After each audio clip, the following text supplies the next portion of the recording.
Mr. Nathanael Greene. Your lighting was horrible. You're fired. Good evening, ladies and gentlemen, and welcome to Documentaries That Rock for the Centuries. I'm your host, as always, Nathanael Greene, and tonight we will be taking a look into the new hit reality TV show, Trapped on a Desert Island in Kansas. My first guests tonight are the two co-creators of this show, Timothy Holman and Zach Nichols. Alright, so now my first question for you two gentlemen is, this show, is it scripted at all? No, I got this. Okay, man. This guy. The show is not scripted. Matter of fact, when we picked our actors, they had no idea that we chose them because we didn't tell them. When they came in for the interview, we were like, oh yeah, we'll call you back. We never called anyone back. We just would find them a couple days after, throw them in our car, and drop them off on the desert island in Kansas. Next question.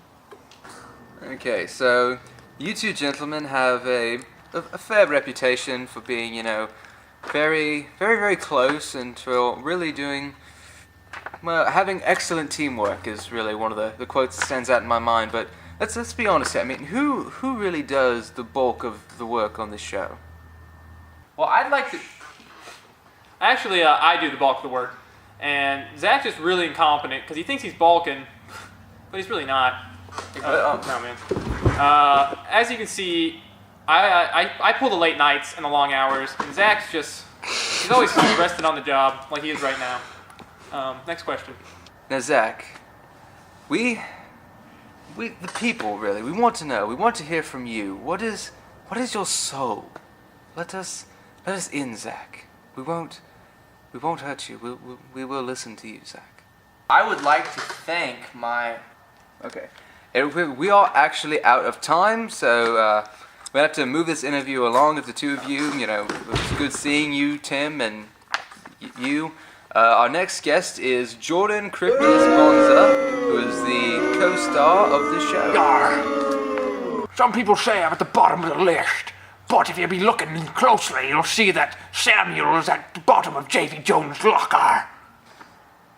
Okay, I don't quite get what you mean, but Samuel has actually been removed from the cast due to obesity-related illnesses. He's not even on the show anymore. Next question, please. Now, Mr. Cryptius, you have been, you're actually the lowest on the focus groups here. Why do you think you're so disliked? When I was a small lad, I wanted to become a Pokemon master, so I left home at the ripe age of 10, the minimum age to become a Pokemon legend. And when I became the master of all Pokemon, lad, I got lost on my way to Pallet Town, and that's when I first found a van, and they told me that Pokemon were in the van. When I went in there, they were not there. I was disappointed, so I left. And then shortly after, I realized that I was actually in Somalia now, because they drove me there, because they kidnapped me, lad. They kidnapped me real good. And that's how I became a pirate. Ding! Mr. Cryptius, you have seemed to be taking on somewhat of a leadership role in the film, or in the show, excuse me.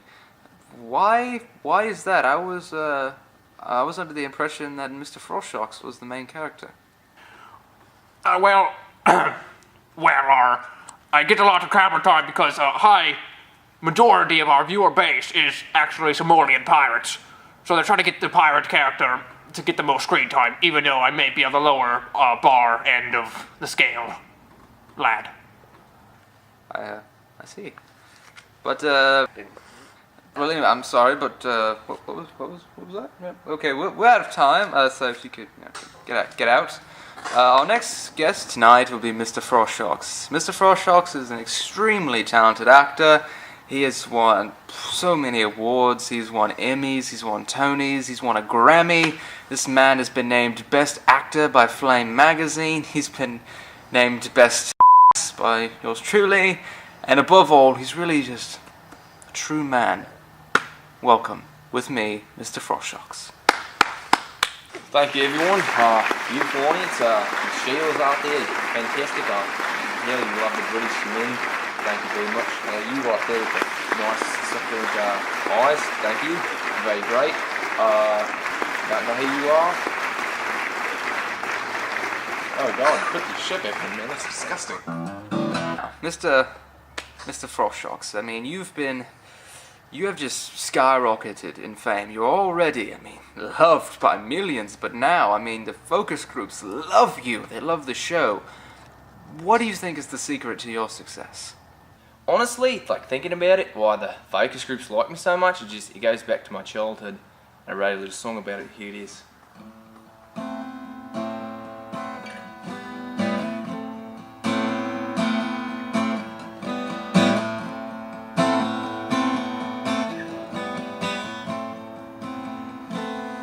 Oh, I would sing to my mama, but my pa wouldn't have it.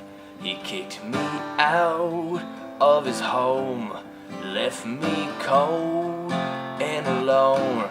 But I'm the best, save me. I'm the best, save me, save me.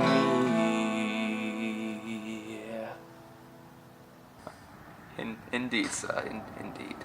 It's beautiful. So, Mr. Frostshocks, now I have to ask. I mean, how does your wife feel about all these rumors floating around that you are indeed a flaming homosexual? I know what you're thinking. This riff sounds gay, but I call it great.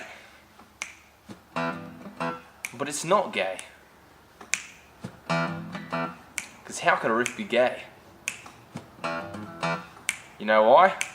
Because it doesn't have a sexual orientation. Okay, well, Mr. Frostshocks, it has been an absolute pleasure, but unfortunately we are out of time and we must sign off.